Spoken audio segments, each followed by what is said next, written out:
On today's edition of the Locked On Eagles podcast, we're going to discuss who could be next in line to make the Eagles Hall of Fame when it comes to players currently on the roster and past Eagles. Don't go anywhere. This is Locked On Eagles, a Friday edition of the podcast.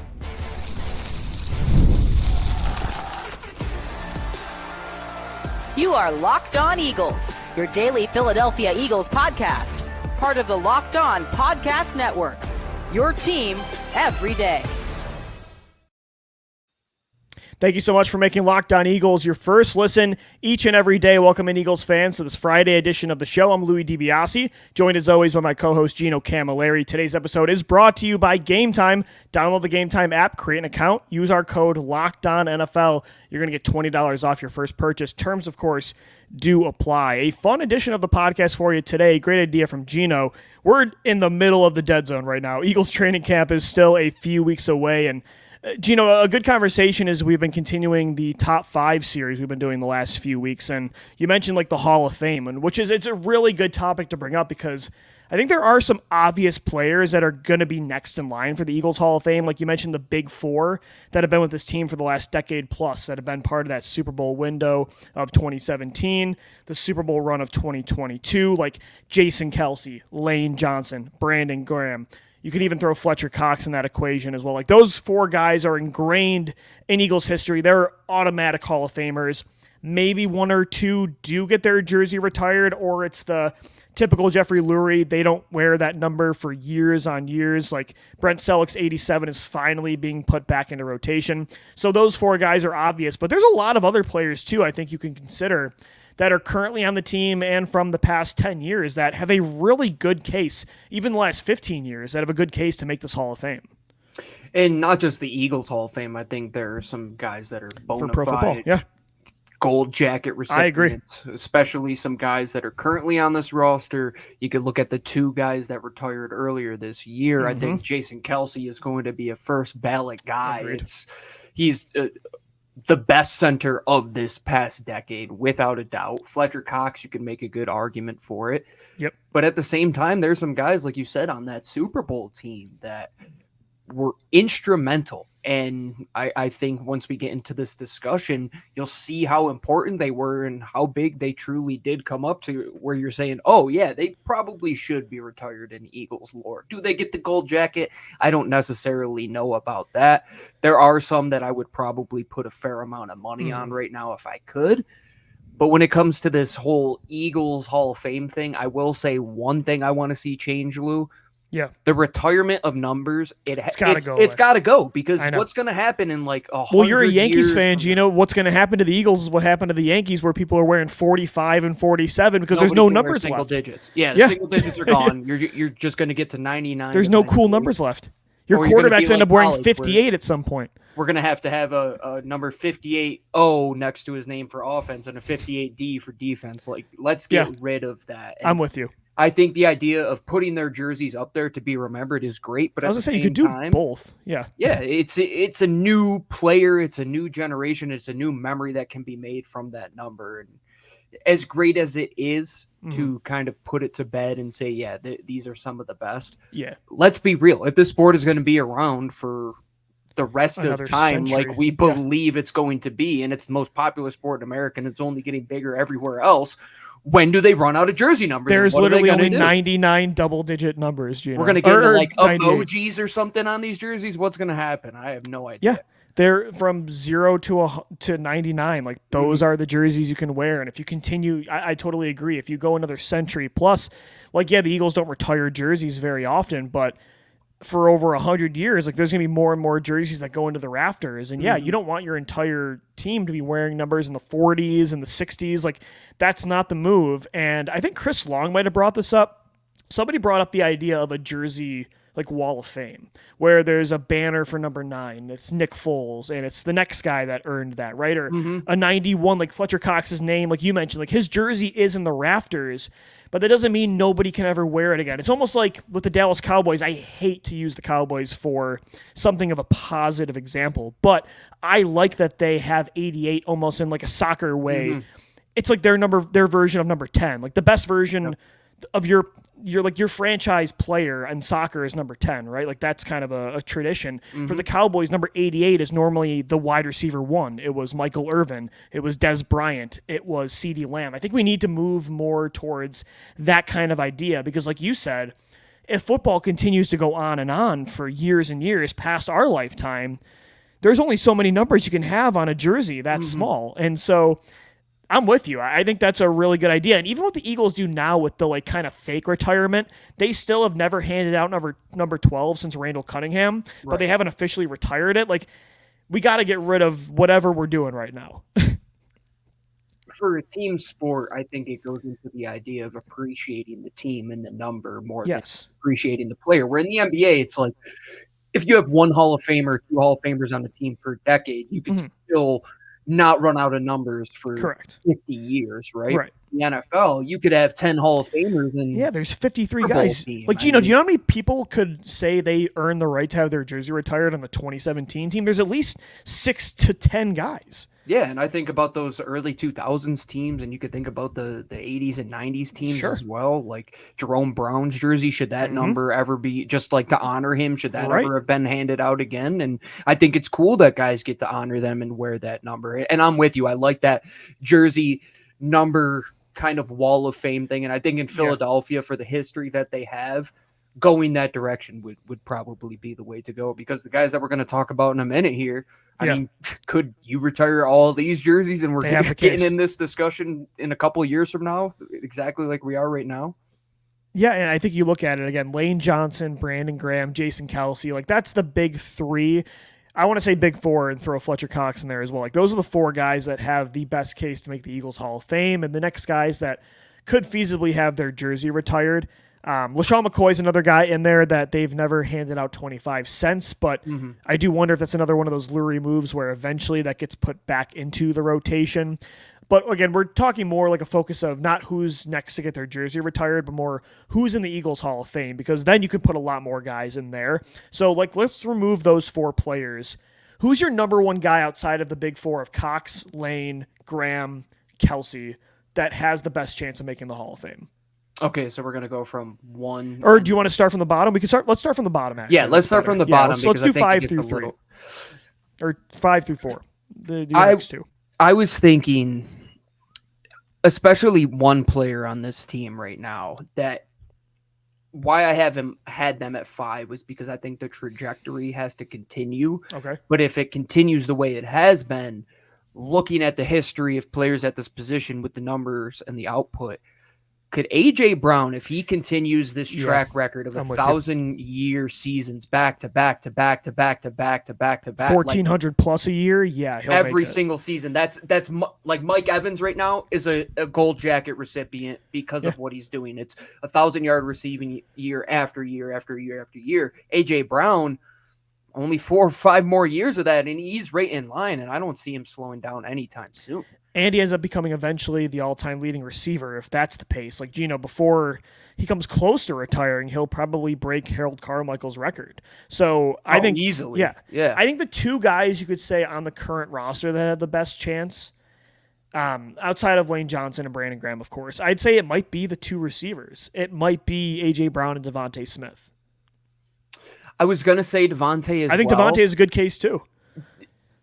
How many times, though, like, is Torrey Holt and Isaac Bruce in the Hall of Fame? I don't know, but they should be.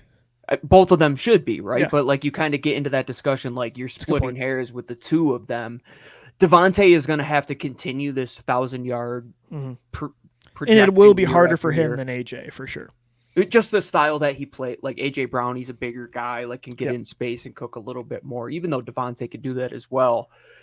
I would put both of them there because at least one of them is going to be like a 10-year receiver here. And like you had said, if AJ Brown doesn't get re-signed for, let's say, a 3rd contract at this point, which is crazy to say, could DeVonta be that guy that this team continues with and could be a 10 to 15-year player who has 20,000 yards at the end of the day, and it can make the case to have his jersey retired? And is there ever been a duo that you could have said that these 2 guys are surefire Eagles Hall of Famers than the 2 guys now? Never. You're going to be hard pressed to find another group. So I say at number 5, we should almost group them in, like A.J. Brown That's fair. and DeVonta Smith. Gino, before we take a break, we'll go to number 4 here. So here's a pitch for you. I think he's almost he's not becoming underrated, but because there's been so many legends on the offensive line, and because the end of the career was getting a little frustrating for Eagles fans, and now he's been at other teams. I think the other teams of the NFL are like, this guy just won't call it quits. It's getting kind of sad. But Jason Peters was the best left tackle in football for the Eagles for a decade, and he had Jason Kelce on that line. There were times Brandon Brooks was there, Lane Johnson, and he was still the best guy because Lane has been here for so long, and Kelce and Brooks and Isaac Seumalo, and now Mailata and Dickerson. He's almost kind of been, I don't want to say again overlooked, but his time with Philly was so dominant, and it's such a cool story that JP to me should probably be in this top 5. Now that you made the pitch to me, it's like, this guy might be a top 1 or 2. And he is going to make the pro football. Like when we talk about like Brown and he's Smith, a gold jacket guy. Jason Peters is a gold jacket player. You talk about the all-pro caliber player that he was consistently. We always talk about these players with like, what can they be for 10 years? Jason Peters was that player for nearly 15 And the seasons. story too, Gino, like he was an undrafted tight end from Arkansas. Yes, and he became a first ballot Hall of Famer. Traded for him. And the one thing that I think really kind of puts the dent in his armor, let's say, he didn't start the Super Bowl, unfortunately, because of that injury. And I think people just forget about that. But yeah, it's true. Man, you're talking about. But he came back, and he was good, Gino, in 2018. I know 2020 was such a disaster. It was just such a quick drop-off that people... and it put a sour taste in their mouths when, he had to go back to left tackle after the Dillard injury, and he wanted more money, and Eagles fans got frustrated by that. And he was playing right guard at the end, and then he went to Dallas. So at the end, it's been so messy with him. But even up until 2019, he was still a very good left tackle, according to Pro Football Focus grades. So, yeah, you're right. Like, he missed out on the ring, and the end was messy, but... Even after that, he did bounce back pretty well, like late into his 30s. Man, if you're talking about somebody outside of the big 4 that could probably cement themselves to have a Canton bust. 7-1 might have the best. A couple years from now, man, he could probably be that type of guy. And he plays a premier position. He's got the story. Yep. Like, that's what Canton likes. Yeah, you talk about who were the premier left tackles of that time, man. Like he's you one talk of the top about 3. Joe Thomas, you talk about Jason Peter, like those were the premier talents at that position. Great pitch because I completely forgot about JP, and I feel bad, man. I did it right before the show started. I thought all day long. And that's kind of the point. Like I forgot about him too. I was making this list 2 minutes before the show started. I thought about JP, so I think 71's got to be in there as well. We've still got 3 more. We got some honorable mentions. We're going to continue this version of Locked On Eagles coming up next. Don't go anywhere. We will be right back. Today's episode of the Locked On Eagles podcast is brought to you by eBay Motors. Passion, drive, and patience, the formula for winning championships, is also what keeps your ride or die alive. eBay Motors has everything you need to maintain your vehicle and level it up to peak performance. Superchargers, roof racks, exhaust kits, LED headlights, and more. Whether you're into speed, power, or style, eBay Motors has you covered. With over 122 million parts for your number one ride or die, you'll always find exactly what you're looking for. With eBay Guaranteed Fit, your part is guaranteed to fit your ride every time, or your money back, because with eBay Motors, you're burning rubber and not cash. With all the parts you need at the prices you want, it's easy to make your car the MVP and bring home huge wins. Keep your ride or die alive at ebaymotors.com. Eligible items only. Exclusions do apply. eBay Guaranteed Fit, only available to U.S. customers.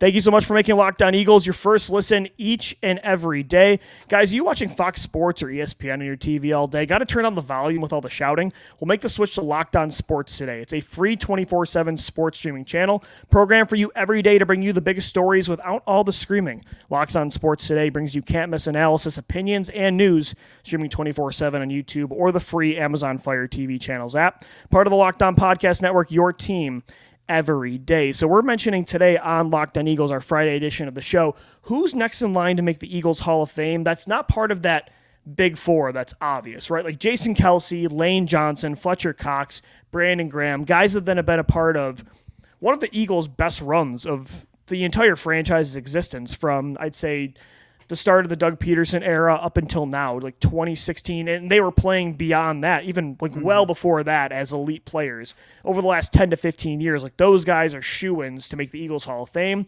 I think, Gino, probably 3 of the 4 have a chance to make Canton. I wouldn't say Brandon Graham, but Kelce, Lane, and Fletch, like they have a good shot. They could have their jerseys retired. Outside of those players, who can make the Eagles Hall of Fame? We mentioned the 2 receivers right now on the roster, A.J. Brown, DeVonta Smith, Jason Peters.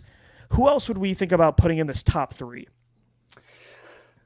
The Jason Peters one really threw a wrench in the equation for Okay. me. But I think there's who do we got to cut out? Because JP's got to be on this list. No, I don't think we have to cut anybody out. I was just because we also have honorable mentions, so we can mention everybody. Yep. When I look at this player and what they did, I ask the question, do the Eagles win the Super Bowl without said player? Okay. You mentioned him before the show. Malcolm Jenkins deserves his I was wondering flowers, if you were going to mention him. I'm glad you did. He deserves his flowers. Mm-hmm. He's the next in line when you talk about that Brian Dawkins, like who got the torch. It really took who was the heartbeat of that years. defense? It was Malcolm, man. He did everything for you. You needed somebody to cover a big tight end, somebody in the slot. Maybe it might not have been the easiest matchup. Mm-hmm. He was a guy who put his hard hat on, went to work, did everything you wanted him to. He was a class act off the field. He was class on the field. And maybe the best thing he did was give Sean Payton the middle finger for all of Philadelphia. I think everybody in Philly wanted to give Sean Payton that middle finger, and it might have been the best thing he did. So hang it up just for that. I think maybe the best thing he did too, Gino, was take out Brandon Cooks in the Super Bowl, because if he didn't do that, Brandon Cooks, for sure. He was cooking Ronald Darby in that first half. That was a problem. And the fact that he took that guy out, and like you said, he just wore so many hats. He would cover the best tight end. If he had to cover James White in the Super Bowl, he was shadowing the Patriots' number 1 pass-catching running back. He'd play linebacker when the Eagles had no other options at that position. Like, he was your leader. He was the vocal guy. When the team was dealing with, I'll never forget, for some reason in 2018, this always stands out to me, when against the Giants, they're down by 16 points, and Shannon Sullivan and Devontae Bosby are playing corner. He gets in Jim Schwartz's ear saying we need to switch things up to like give these guys a chance. Like, that's how valuable he was when everything else on that defense at times felt like, especially in the secondary, it was so inconsistent. Mm-hmm. He was that one consistent variable. And he had huge shoes to fill. Like, it was only a few years after Brian Dawkins left that Malcolm Jenkins was signed to a very underrated free agent contract, when Jarius Byrd was seen as like the big fish of that class. And I think Eagles fans were very disappointed when he came in, and he ended up being like your most consistent, or outside of like Fletcher Cox, probably your most consistent defensive player. And so I totally agree. I think he's a little overlooked with his time in Philadelphia. I'm okay putting him in this top 3. He absolutely has a great shot at making the Hall of Fame. And he was just a downright leader. Like, at the end of the day, man, like somebody who got Philadelphia through and through. We talk about like how important Chauncey Gardner-Johnson was to 2022 and how great he can be in 2024. Well, somebody needs to carry that torch, man. Why do you think we saw the value in CGJ? Why do you think we saw the value in CGJ? Is because we missed Malcolm Jenkins so much, and we saw what he Doc. did. Like, we missed these guys that in the blink of an eye can change the Lou, there's this feeling, and I'm sure other fans get it, where you can feel the momentum change in one play through your television. Yeah. Like, that's the type of player he was, right? Like the Brian Dawkins, LG Crumpler, the pick 6 in Foxborough. Changed the game in the blink of an eye. The pick 6 in Foxborough, right? Chauncey Gardner-Johnson in the Super Bowl, just coming up and plugging the A gap. That's why I love this position. Hats off. Malcolm Jenkins is 27, should get his jersey hung up there in Philly without a doubt. I totally agree. So number 2 is tough for me. I know who my number 1 is, Gino. I think there's 2 guys right now that aren't in from the 2010s era that should. And one of them, I think both should make the Pro Football Hall of Fame. I think one will and the other probably won't, but he should. DeSean Jackson and LeSean McCoy. Like, those are 2 guys that should be in the Eagles Hall of Fame. I think Shady has the better chance of making Canton. DeSean Jackson, to me, should get in because my interpretation of a Hall of Famer is, can the story of football be told without this guy? Yep. And D-Jax, you can't tell a story of the NFL without number 10 being in there. He is, to me, the greatest pure deep threat in NFL history. Those two players, to me, should definitely be in the Hall of Fame. And you talk about DeSean's impact on the front office and like those stories that we tell about Jeffrey Lurie, like calling Jeremiah Trotter and crying on the phone. And like, these were type of discussions that he was having with DeSean 10 years ago. Like that Why do you family think they brought type him of back bond. like 7 years later? He said it on his podcast. He's like, man, like they missed me. It's like, it's true. Everybody knew it. It was, well, he made them pay. He torched them more than any player ever on the other greatest team. Quote from any player that has ever left the Philadelphia Eagles, DeSean Jackson, going against them the first time, said to his dad, I don't care. I just want to go for $102. And what did he do? He went for 102 touchdowns against the Philadelphia Eagles, man. And yeah, just rest in paradise to Mr. Jackson. Mrs. Jackson is a great follow on Twitter if you don't follow her. DeSean is just an all-time Gino Camilleri, Lou DiBiase guy, and she has me blocked, but I still love them forever. Yeah, he's the deep threat, not just in Philly, in Washington, in Tampa, even just teams like Baltimore trying to get the best out of him. And he's one of those guys that, like JP, you signed him because of what he had already done, and you're like, okay, maybe I could still get something out of this Ferrari, right? And same with LeSean McCoy. Like, he was on those Kansas City teams that were making runs at Super Bowl when he really had nothing left. But, man, was he electric in every sense of the word, and he was electric in his time in Buffalo. And, yeah, two great Philadelphia Eagles that their time got cut short. But I think Shady's a surefire gold jacket, in my opinion. He's one of the best running backs of that generation, and he's the best Eagles running back that we have ever seen. He beat Brian Westbrook's numbers. He's the leading rusher in Philadelphia. And DeSean, I mean, he would have beat all of those records bar none if he's Gino, that's the thing. So I've seen a lot on Twitter, like especially during this time of year, people get nostalgia, talk about the past with the Eagles because there's not much else to talk about. There's not a lot of news going on, and I think I've seen a lot of like Brian Westbrook is underrated tweets, which I kind of agree with. I think he was ahead of his time as like the overall multi-dimensional offensive weapon. But if you put LeSean McCoy in that offense with Todd Pinkston and James Thrash instead of DeSean Jackson, Jeremy Maclin, Brent Selleck, Jason Avant, Michael Vick, you don't think he put up Brian Westbrook numbers, if not more? He'd probably do all right for himself. Yeah, right? so I think Westbrook is underrated, but I think McCoy easily is their best franchise running back ever. And if you saw Jeremy Maclin get inducted, which he did, I think you're probably going to see the rest of that trio get inducted as well. And that group was why we fell in love with the way of football that we enjoy today, I would say. Like that was the first evolution where we're like, to that. Yeah. Well, Reggie Brown isn't catching the ball, and Todd Pinkston isn't catching the ball, and James Thrash, these guys that are like mid-level receivers and like the 1 year of TO. It's like, oh, Jeremy Maclin's super good out of Mizzou. DeSean Jackson's the most exciting player I've ever watched. I mean, it ages me. Ever. It definitely dates me, but that team is what made me fall in love with football. And sure, they didn't have a single playoff win, but I totally understand. Yeah, that offense is what made me love the game for sure. For me, Gino, number one is Nick Foles. Like, I don't know how he's not number one. Like, yes, did he have 10 amazing years in Philadelphia like Donovan McNabb? No, he didn't. Is he as consistent as even a Jalen Hurts or even Carson Wentz? Like, no. But every time you needed Nick Foles to step up in a clutch situation, you had to thrust him into the lineup because your other guy didn't work out.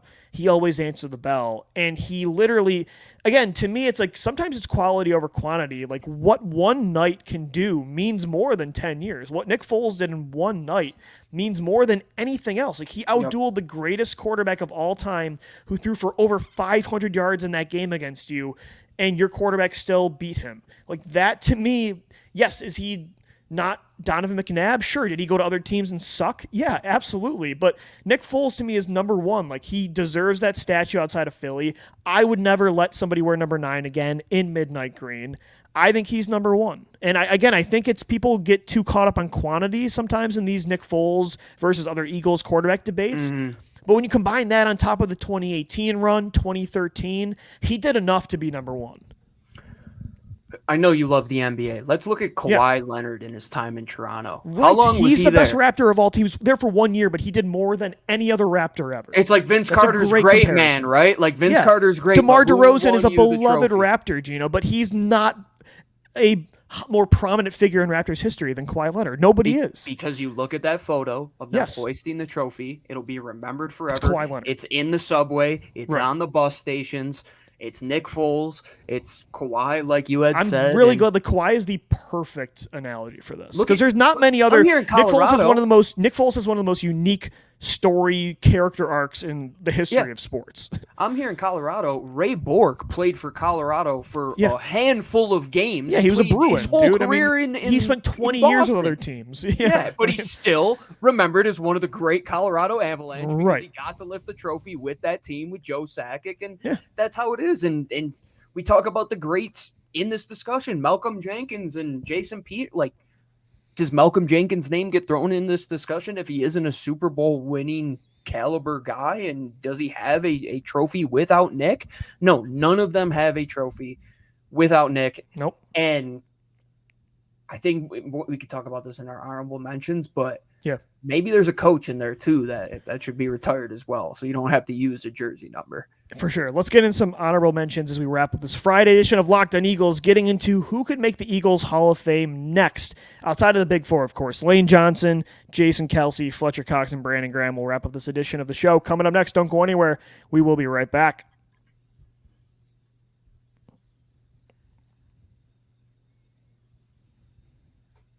All right, so Gino, we're talking about the Eagles Hall of Fame. Who could be next in line to make that franchise great honor? And of course, you know, Lane Johnson, BG, Fletch, Kelce, like those are the top four. But we also mentioned a lot of other guys that could be next in line. You look at A.J. Brown and DeVonta Smith, if they continue the career trajectory they're on and they stay with this team. Jason Peters, LeSean McCoy and DeSean Jackson, Nick Foles, Malcolm Jenkins. Who are some honorable mentions, though, that don't make that, like, don't really crack that top five, but they still have a good shot. Like, for me, you mentioned like a Zach Ertz. Like, that's somebody that should absolutely be considered. For a long time, the Eagles did not have a true wide receiver one. He was kind of your top target.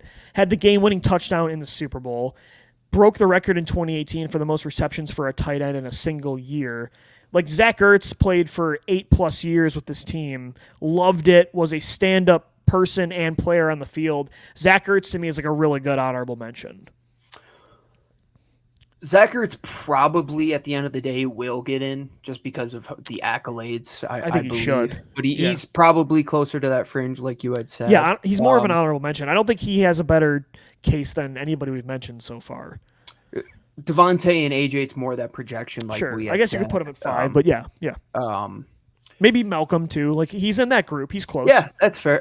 We're talking about the Hall of Fame. These are all all-time greats. So. Yeah, and it's not a discussion that you're like, oh, any of these guys are terrible. They're all very good. I think Darren Sproles, if he has a longer career in Philadelphia. Okay. He was here longer than I thought. 2014 to 2020? No, 2019. So like 6 years.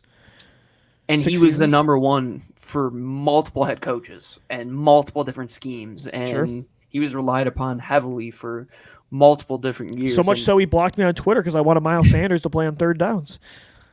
Good point. Another guy that you had mentioned on the underrated Eagles show. Okay. Evan Mathis, man, like you forget how good Evan Mathis was. Jason Kelce before Jason Kelce turned into. He was PFF's number one graded lineman. It felt like every year for 4 years straight. Him and Brandon Brooks, I think, like they are underappreciated. That's why Mathis is underappreciated. You know, is because Brandon Brooks probably came in right after. Yes, I think he came in right after, took his job, and that was that 2015 offseason where they signed him and Rodney McLeod, brought them in, and it was great. Probably Jalen Mills is probably somewhere in that equation. Whoa, I did not expect you to say not for Mills. me. Not for me. There's going to be some sickos that were like, oh, he's our number one cornerback, and like he played here for a long time, man, and like you got to appreciate what he did for this team. That's kind of like an outlier one, but if we're going to get into some probably more surefire ones, the day Merrill Reese retires, he should Like, they should never put anybody in that spot in Lincoln Financial Field ever again. Like, his chair should be gold-plated. Ooh, I'm glad you're going away from players. What about coaches? I think Doug Peterson's obvious. Yes. I would say Andy Reid, of course. You got to throw Stout in that equation as well. Stout should have to definitely throw be Stout in there. in there. Yeah, I'm glad you meant, like, Doug and Andy are the obvious ones. If there's a third coach, I'd put Stout in even before, like, you consider Sirianni or, like, anybody else. Yeah, I would put those two in, and then Howie's probably going to get in the Howie Hall of Fame might make the as Pro an Football Hall of executive. Fame. Yeah, he's more than likely going to. Yes. It's probably going to be the Howie Roseman scouting complex one day in Philadelphia. Probably.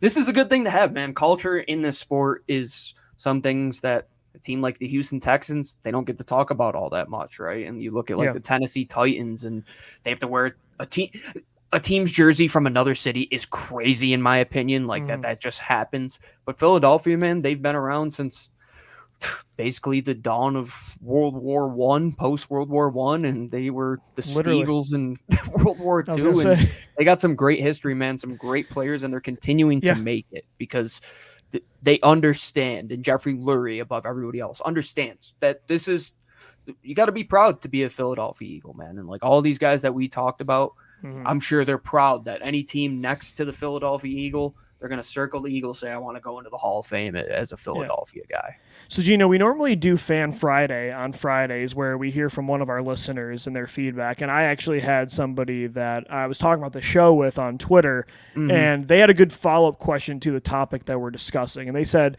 and this is from Chris, he writes in, what about a Eagles player that started as an Eagle, that could have had a Hall of Fame career in Philadelphia, but things didn't go right for one reason or another, that had more success elsewhere? Like, who's a guy that you think of that could have been an all-time great here, or at least like an honorable mention that ended up elsewhere? Like, I mean, I think of one, I don't think he's ever a Hall of Fame candidate, but like one of my favorite players ever, Rasul Douglas. Like, he went on to have so much success in Green Bay, now in Buffalo. Like, that's a player for me that didn't end up thriving in Philly, but he to this day is having success elsewhere.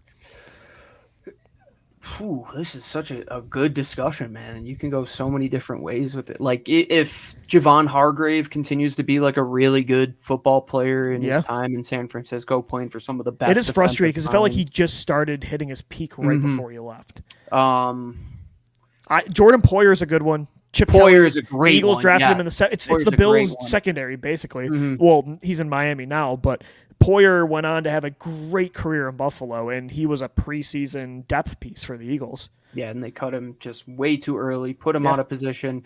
Eric Rowe. Eric Rowe's another player who's gone on to have He did have a better career than I thought elsewhere. Played him in a Super Bowl, man. Like Alshon Mostyn, but outside of that, he did put a guy who played safety at safety, and like it worked out instead of moving him to cornerback. He was the motivation for me and you saying Zool could play safety. Actually. Yeah, it was like Eric Rowe is that type of guy.